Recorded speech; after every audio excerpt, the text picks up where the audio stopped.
वर्ष 2023 कर्नाटक में कांग्रेस की जोरदार वापसी हुई। पार्टी कार्यालय में जश्न का माहौल था, पर बंद दरवाजों के पीछे कुछ और ही चल रहा था। सरकार तो बन गई थी, लेकिन सरकार चलाने वाला कौन बनेगा, यही असली संघर्ष था।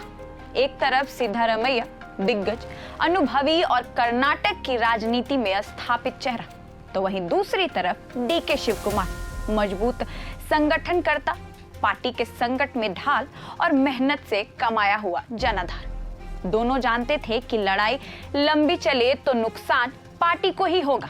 इसलिए एक बंद कमरे में घंटों चली बातचीत के बाद समझौता तय हुआ। 2.5 साल सत्ता साझेदारी का फॉर्मूला। इसके बारे में मैं आपको विस्तार से बताऊंगी, लेकिन उससे पहले नमस्कार, मैं रिया और आप देख रहे हैं प्रभात खबर। उस रात ऐसा कहा जाता है कि कमरे में मौजूद थे सिर्फ 3 लोग, सिद्धारमैया, डीके शिवकुमार और डॉक्टर डीके सुरेश। बहस लंबी चली। शिवकुमार ने आग्रह किया कि वे शुरुआती कार्यकाल चाहते हैं, लेकिन सिद्धारमैया ने शांत आवाज में कहा, वरिष्ठता का सम्मान होना चाहिए। मैं पहला कार्यकाल निभाऊंगा और बाद में मैं वादा करता हूं कि 2.5 साल पूरे होने के 1 हफ्ते पहले इस्तीफा दे दूंगा। मैं सिद्धारमैया हूं, वादा निभाऊंगा। इन शब्दों ने सब कुछ शांत कर दिया। शिवकुमार मुस्कुराए, क्योंकि उन्होंने भरोसा करने का फैसला किया। सरकार तो बन गई और शपथ ग्रहण के मंच पर दोनों साथ खड़े दिखे, एक टीम की तरह। और अब समय बदला और बयान भी। पहले साल शासन स्थिर रहा, दूसरी साल में सिद्धारमैया और भी मजबूत होते गए। अनुभव और नेतृत्व में उन्हें फिर राज्य का मुख्य चेहरा बना दिया और धीरे धीरे उनके बयान बदलने लगे। सरकार पूरे 5 साल चलेगी, ये शब्द कांग्रेस के गलियारों में हलचल पैदा करने लगे। शिवकुमार हर बार मुस्कुराते रहे, धैर्य दिखाते रहे, लेकिन उनके करीबियों को पता था यह मुस्कुराहट संघर्ष को छुपाने के लिए थी। हाईकमान असहज था, पर फैसला टलता रहा। नवंबर 2025 विवाद फिर से गरमाया। 22 नवंबर को सिद्धारमैया दिल्ली पहुंचे और मल्लिकार्जुन खड़गे से मुलाकात हुई। बाहर आने पर जब पत्रकारों ने पूछा कि सत्ता साझेदारी लागू होगी या नहीं, तो पहली बार सिद्धारमैया ने कहा, निर्णय हाईकमान करेगा। उनके इस्तीफा न देने के सुर पहली बार हाईकमान की मर्जी में बदल गए। पार्टी में नई बहस, इतिहास का कर्ज।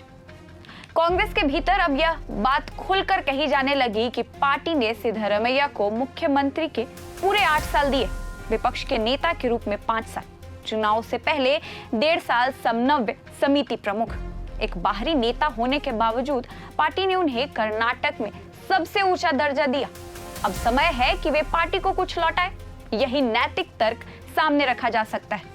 डीके शिवकुमार धैर्य की राजनीति में, कैंपेनिंग से लेकर संगठन चलाने तक, मुश्किल समय में पार्टी को बचाने रखने तक, शिवकुमार ने अपने योगदान की कीमत कभी शब्दों में नहीं मांगी।